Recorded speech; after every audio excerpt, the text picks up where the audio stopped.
नमस्ते साथियों। तो कैसे हैं आप सभी। मैं राघव आप लोगों का पुनः स्वागत करता हूं अपनी YouTube श्रृंखला की इस वीडियो में। फर्स्ट ऑफ ऑल आप सभी को हैप्पी नवरात्रि। और जैसा कि हमने लास्ट वीडियो में साथियों बात किया था कि जो हमारा वो इंडियन एजुकेशन सिस्टम है, जो इंडियन एजुकेशन की जो प्राचीन पद्धति है, प्रिमिटिव जो मेथोडोलॉजी है, उसके बारे में हमने जाना कि किस प्रकार से गुरुकुल चलते थे और गुरुकुल्स के अंदर जो है गुरुजी लोग वो विद्यार्थियों को पढ़ाते थे और किस तरीके से जो है मॉनिटर सिस्टम था। उसके बाद जो है मेडिवल पीरियड आया दोस्तों, और मेडिवल पीरियड में भी कुछ हमारे को लिखित साक्ष्य जो है उतने ज़्यादा देखने को नहीं मिलते हैं। मेडिवल पीरियड में भी जो हमारे हिंदू हैं वो गुरुकुल्स को देख रहे थे। जो कुछ ईसाई या यहूदी हमारे देश में आए थे उनके लिए मिशनरी और चर्च चल रहे थे। इसके अलावा जो हमारे मुस्लिम लोग थे वो मदरसे में पढ़ रहे थे। ठीक है, तो इस तरीके से जो एजुकेशन है वो चल रही थी। लेकिन जब ब्रिटिश आए भारत में तो इन्होंने जो है बहुत सारे बदलाव किए। कहाँ पे? हमारे इंडियन एजुकेशन सिस्टम में। ब्रिटिशर्स ने हमारे इंडियन एजुकेशन सिस्टम में बहुत सारे अलग अलग बदलाव किए, जो बदलाव उनको लगता था कि जरूरी भी है उनके शासन को और ज़्यादा बेहतर करने के लिए, विकसित करने के लिए और एक ठीक सा डायरेक्शन देकर उसको जो है डेवलप करने के लिए। इसी कड़ी में आज जो हमारा टॉपिक होने वाला है, जिस विषय पर आज हम चर्चा करने वाले हैं, वो है genesis of the Indian education today. आज के समय में, आरंभिक काल में भारत की जो शिक्षा व्यवस्था है, हम उस पर जो है डिस्कस करने वाले हैं कि क्या कौन कौन से कमीशन आए, क्या क्या आयोग आया और शिक्षा के लिए क्या क्या बदलाव किए गए और अंग्रेजों के स्तर पर चीजों को किस तरीके से देखा गया। आज जो हम बात करने वाले हैं विशेषकर वो होगा प्री इंडिपेंडेंस पीरियड, यानी आजादी से पूर्व की बात को आज हम करेंगे। और इससे जब भी नेक्स्ट वीडियो को हम देखेंगे तो उसमें फिर जो है आफ्टर इंडिपेंडेंस को मैं कवर करवाने का प्रयास करूंगा। आशा है आप लोग इसको तल्लीनता से देखेंगे और यदि आप लोगों को अच्छा लगे, मेहनत सही लगे, तो आप लोग जो है अपनी प्रतिक्रिया लाइक सब्सक्राइब के माध्यम से व्यक्त करेंगे। चलिए ठीक है, फिर समय को बिना गवाए मैं शुरू करता हूं टॉपिक को। तो सबसे पहले जब हम बात करते हैं प्री इंडिपेंडेंस पीरियड की, इससे पहले देखिए थोड़ी चीजें हमारे को जो है ना बेसिक वो समझना जरूरी है दोस्तों मित्रों। क्यों? देखिए, जो ब्रिटिशर्स थे, अंग्रेज थे, वो इंडियन को एजुकेट करना चाहते थे, नो डाउट। लेकिन एजुकेशन का जो उनका सबसे मेन पर्पस था, वो पर्पस से मात्र एक ही पर्पस था जो बड़े स्तर पर था। वो पर्पस ये था कि किसी भी तरीके से इंडियन के एक बड़े तबके को, सोसाइटी के एक बड़े तबके को इस कदर जो है एजुकेट करना है, जो जिसका बॉडी जो है ना, बॉडी और ब्लड वो तो इंडियन हो, लेकिन माइंड से और जो काम है उससे वो क्या हो, वो जो है ब्रिटिशर्स की हेल्प करता हो। तो इस विषय के लिए इन्होंने जो है इंडियन में एजुकेशन देने की बात शुरू की। और मैं अगर थोड़ा सा और चीजों को थोड़ा सा और विस्तार लेके चलूं, हालांकि देखिए इतनी ज्यादा जरूरत तो है नहीं इसकी DSSSB के एग्जामिनेशन में, लेकिन फिर भी थोड़ा बहुत आपको पता होना चाहिए। तो जो ब्रिटिशर्स थे उनकी काउंसिल में चार्टर आता था। जो चार्टर था मित्रों, वो चार्टर हर 20 वर्ष बाद, हर 20 इयर्स के बाद क्या होता था, वो चार्टर चेंज होता था और उस 20 वर्ष के पश्चात उस चार्टर में बदलाव होते थे और रिन्यू होता था वो चार्टर।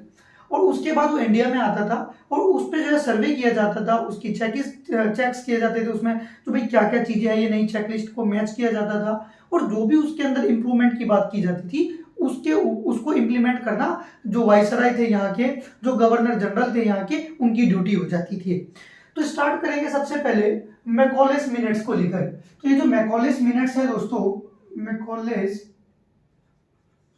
मिनट्स,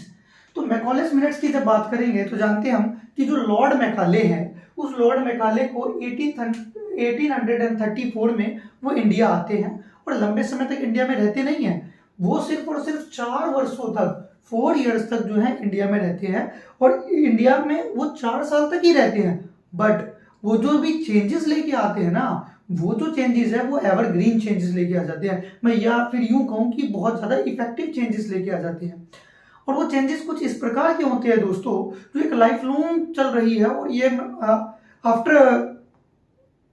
200 ईयर्स, मैं यूं कह सकता हूं कि आफ्टर 200 ईयर्स स्टिल जो है उसका जो इफेक्ट है, उसका जो इम्पैक्ट है, वो हमारे इंडियन एजुकेशन सिस्टम पर हूबहू देखने को मिलता है। उसका इतना ज़्यादा इम्पैक्ट पड़ा इस मैकालेस मिनट्स का, लॉर्ड मैकाले के जो थॉट प्रोसेस था, उसकी जो आइडियोलॉजी था, उसका जो है इम्पैक्ट इस हद तक पड़ा कि आप ये मानिए कि जो 1937 में जो वर्धा स्कीम आएगी, जो वर्धा कमेटी आएगी 1937 में, इस यहाँ तक 100 साल तक हम इंडियन एजुकेशन के बारे में सोच भी नहीं पाए। हम अपने देश के खुद के जो स्वदेश है, इंडिया का जो हमारी देसी शिक्षा है ना, जो हमारी नेशनल एजुकेशन है, उसके बारे में सोच ही नहीं पाए और हम वेस्टर्न एजुकेशन को ज़्यादा फॉलो कर रहे थे, क्योंकि इसने बहुत बड़े लेवल पर चेंजेस किए। ठीक है सर, क्या चेंजेस किए? जब ये व्यक्ति आया तो इसने क्या किया, he promoted English as a superior language. जब ये व्यक्ति इंडिया में आया तो इसने क्या बोला, क्या कि जो इंग्लिश है उसको इसने एज अ सुपीरियर लैंग्वेज क्या किया, लैंग्वेज के रूप में क्या किया, इंडिया में प्रस्तुत किया। और क्या बोला कि भाई जो भी पढ़ाई लिखाई होगी वो इंग्लिश को एज अ मीडियम यूज करते हुए होगी। और आज भी हम देख रहे हैं कि हमारे एजुकेशन सिस्टम में स्टिल हम क्या देख पा रहे हैं कि इसका बहुत बड़ा इम्पैक्ट है, और इंडियन एजुकेशन सिस्टम जो है आज भी इंग्लिश मीडियम को फॉलो कर रहा है, जिसकी शुरुआत लॉर्ड मैकाले ने की थी 1834 के अपने चार्टर के थ्रू। ठीक है, और ये जब आए इंडिया में तो इन्होंने डिपार्टमेंट ऑफ पब्लिक इंस्ट्रक्शन जो है वहां पर ये मैं आपको कह सकता हूं कि जो सुप्रीम काउंसिल थी इंडिया की, वहां पे ये चेयरमैन थे, और इन्होंने बदलाव किया कि भाई इंग्लिश को एज अ एजुकेशन का मीडियम हमारे को बनाकर इंडियन के आगे प्रस्तुत करना है। पहले तो जो चार्टर आया था 1834 का मैं मिस्टेक 1834 का, इसके तहत ये बात की गई ब्रिटिशर्स के द्वारा कि भाई इंडियन को एजुकेट करना है। एजुकेशन से मेरा मतलब ये नहीं है कि बिल्कुल हाईएस्ट एजुकेशन ही देना है, ये कंपलसरी है। हाँ, इतनी चीज़ें जरूर होनी चाहिए कि भाई लिटरेसी लेवल तो एटलीस्ट जो है वो मैचअप कर ही पाए इंडियन। ठीक है, तो लिटरेसी लेवल तो एटलीस्ट मैचअप कर ही पाए, तो इसके लिए इन्होंने इंग्लिश मीडियम को जो है प्रेफर किया, प्रेफरेंस दी। और इन्होंने बोला देखो ऐसा है, हमारे पास रिसोर्सेज की तो कमी है, तो हम सभी इंडियन को तो जो है लिटरेट या एजुकेटेड नहीं कर पाएंगे, लेकिन हाँ हमें एक ऐसी फौज को तैयार करनी है। इन्होंने लॉर्ड विलियम बेंटिक जो उस समय के गवर्नर जनरल थे इंडिया के, उसको ये आदेश दिया कि हमारे को एक ऐसी सेना तैयार करनी है जो जिसका बॉडी और जो ब्लड है वो तो इंडियन है, लेकिन वो माइंड से और काम से, वर्क से, अपनी सोच से वो है जो ब्रिटिशर्स के लिए हेल्प करेगा। ठीक है, ये वही व्यक्ति है दोस्तों मैकालेस मिनट्स, जिस व्यक्ति ने, लॉर्ड मैकाले ने, इसी ने, ये वही व्यक्ति है जिसने हमारे इंडियन संस्कृत लैंग्वेज को की मतलब मैं यूं को डिसरिस्पेक्ट किए, बोला किसी काम की नहीं है, उर्दू की डिसरिस्पेक्ट की, फारसी की डिसरिस्पेक्ट की। ये वही व्यक्ति है दोस्तों जिसने बोला कि यूरोप की अच्छी लाइब्रेरी का जो गुड लाइब्रेरी है, उस गुड लाइब्रेरी का एक अलमारी जो है ना, वो टोटल इंडियन जितने भी लिटरेसी है, जितने भी साहित्य है, अरबी में जितने साहित्य है, फारसी में जितने साहित्य है, संस्कृत में जितने साहित्य है, उन सबसे बेटर है। बताइए कितना बड़ा मूर्ख व्यक्ति था ये, जो उस समय तुलना कर रहा था कि भारत के सभी साहित्यों की तुलना इसके पास जो है यूरोप की एक अच्छी लाइब्रेरी की एक अच्छी अलमारी में से है। अरे बेवकूफ, तुझे क्या पता हमारे यहाँ नालंदा जैसी यूनिवर्सिटी जल गई, नहीं तो तुझे हम बताते कि हम कितने ज्ञानी थे। खैर छोड़िए, तो ये तो हुआ मैकाले के मिनट का प्रभाव, और इसका इम्पैक्ट आज भी स्टिल जो है हमारे पास क्या है, हमारे एजुकेशन सिस्टम पे बहुत बड़े स्तर पर देखने को मिलता है। ठीक है, अब हम चलते हैं आगे। अब हम आगे चलेंगे गुड्स डिस्पैच में। देखिए इसके लगभग 20 साल बाद, आफ्टर 20 ईयर्स के बाद, एक नया आया वुड्स डिस्पैच, एक नया चार्टर आया, और इस चार्टर के तहत यहाँ जो इंडिया में है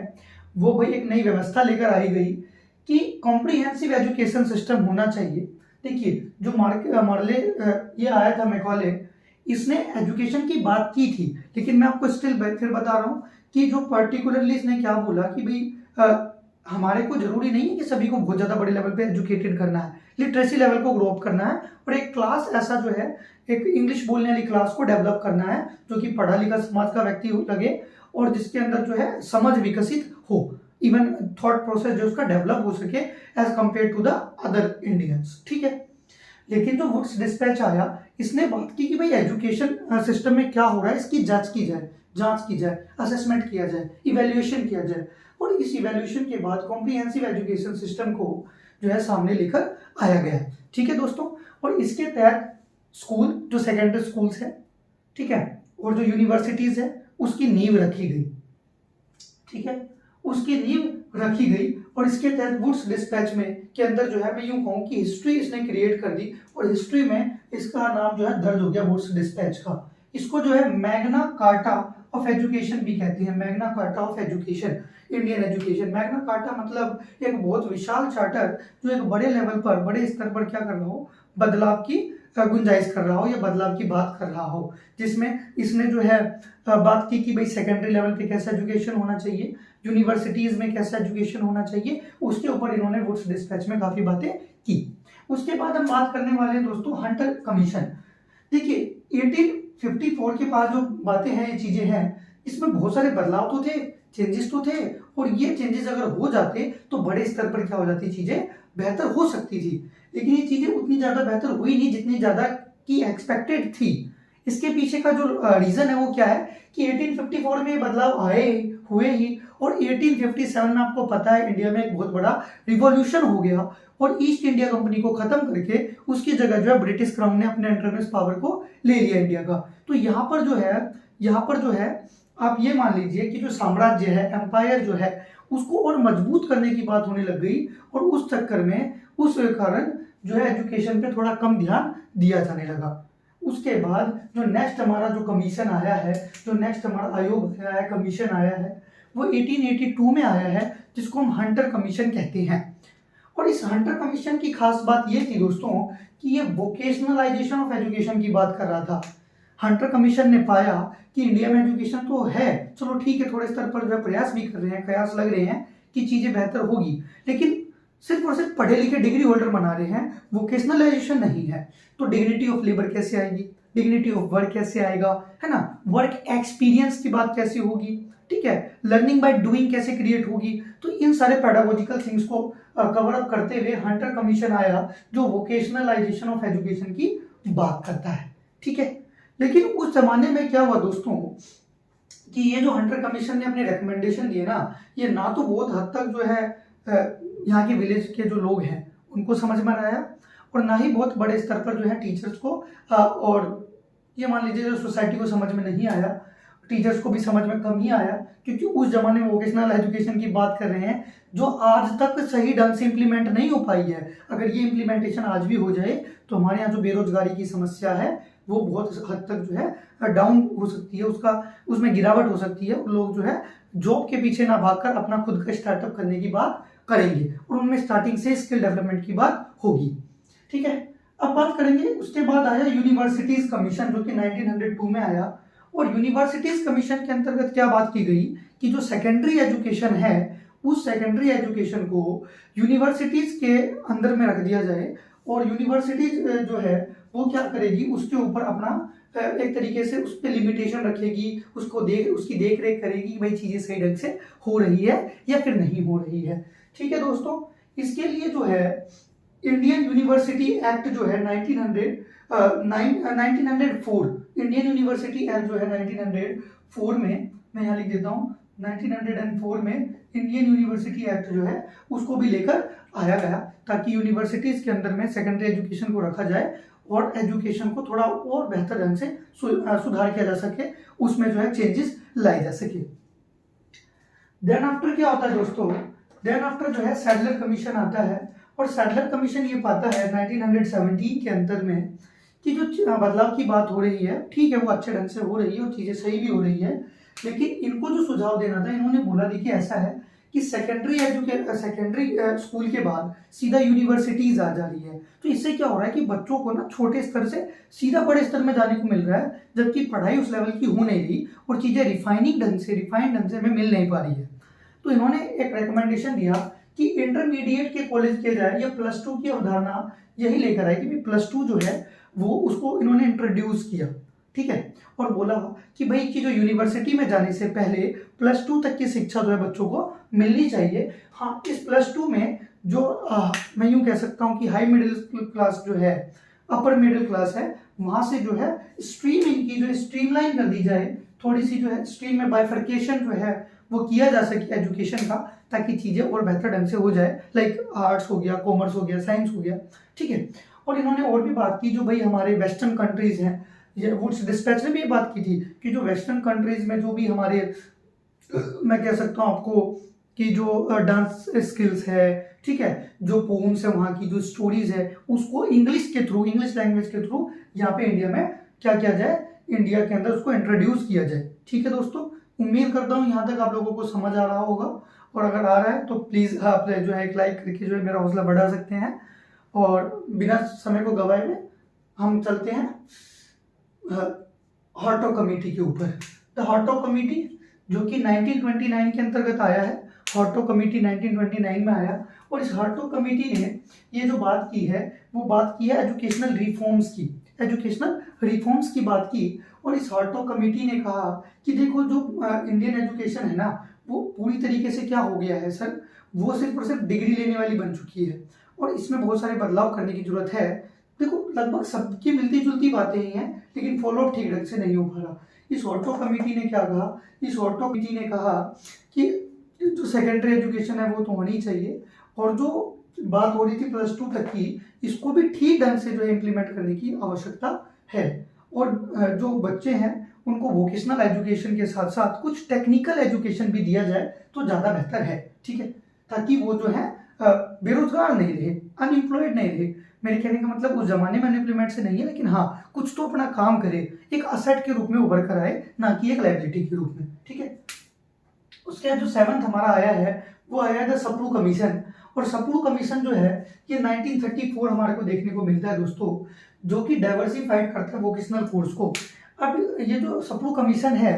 जनरली सप्रू कमीशन को मैं आपको बताऊं तो यूपी में, जो उत्तर प्रदेश हमारा आज के समय में है, उस जमाने में इस यूपी में बहुत बड़े लेवल पर अनएम्प्लॉयमेंट हो गई थी, और सप्रू कमेटी को इसलिए बैठाया गया था कि ये जो सप्रू कमेटी है ये इस बारे में जो है तहकीकात करे,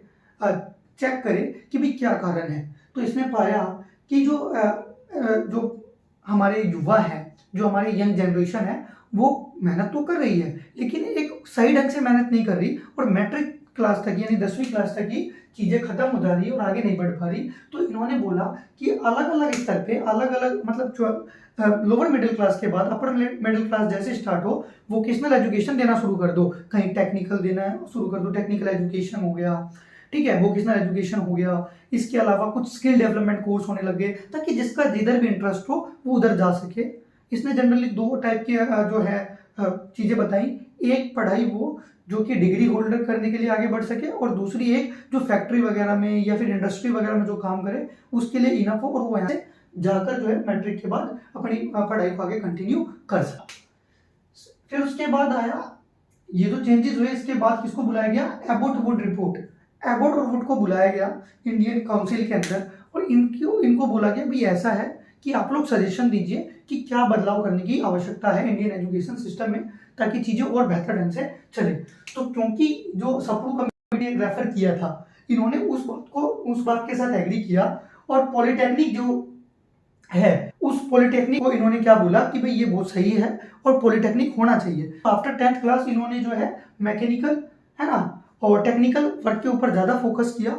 ठीक है। इसके अलावा जो चीज़ें हैं इन्होंने जो है बोला भाई सिलेबस के beyond the classroom, out of the box भी हमारे को चलना चाहिए और ज़्यादा बेटर होगा। ये थी हमारे एबोट वुड रिपोर्ट। फिर बात करेंगे जाकिर हुसैन कमेटी की। जाकिर हुसैन कमेटी जो है ना, मैं ये कह सकता हूँ कि हमारा इंडिया का पहला नेशनल, आप यूँ कह सकते हैं कि जो नेशनल कैरिकुलम बनाने वाला जो कमेटी था ना, वो जाकिर हुसैन कमेटी थी, जो कि वर्धा महाराष्ट्र में इसकी जो है बैठक हुई थी। महात्मा गांधी जी आए और उन्होंने पहली बार यहीं से, जो मैं यूँ कह सकता हूँ डिटेल में, प्राइमरी या फिर बेसिक एजुकेशन की बात की। महात्मा गांधी ने कहा कि भाई 7 साल के बच्चे जो अप टू 7 इयर्स तक के बच्चों को क्या मिलना चाहिए, फ्री एजुकेशन मिलना चाहिए। और एजुकेशन ऐसा नहीं कि भाई जो है रोट लर्निंग पे डिपेंडेंट हो, नहीं, एजुकेशन ऐसा होना चाहिए जो बाय हैंड होकर के सीखे, कुछ ऐसी एक्टिविटीज उसके अंदर शामिल हो जो आगे उनको जो है हेल्प करे उनको, मतलब अपने काम के थ्रू एक छोटा मोटा रोजगार लेने में, एक छोटी मोटी एम्प्लॉयमेंट लेने में, और वो देश के लिए एक एसेट बने, ठीक है। ये गांधी जी का कहना था। और उसके साथ साथ जो है अपनी मदर टंग में, मातृभाषा में बच्चों को जो है एजुकेशन लेने का मौका मिले अप टू 7 एज के आसपास है ना, 7 साल के लिए। ठीक है दोस्तों, उसी पे जाकिर हुसैन को जो है जो हमारे बाद में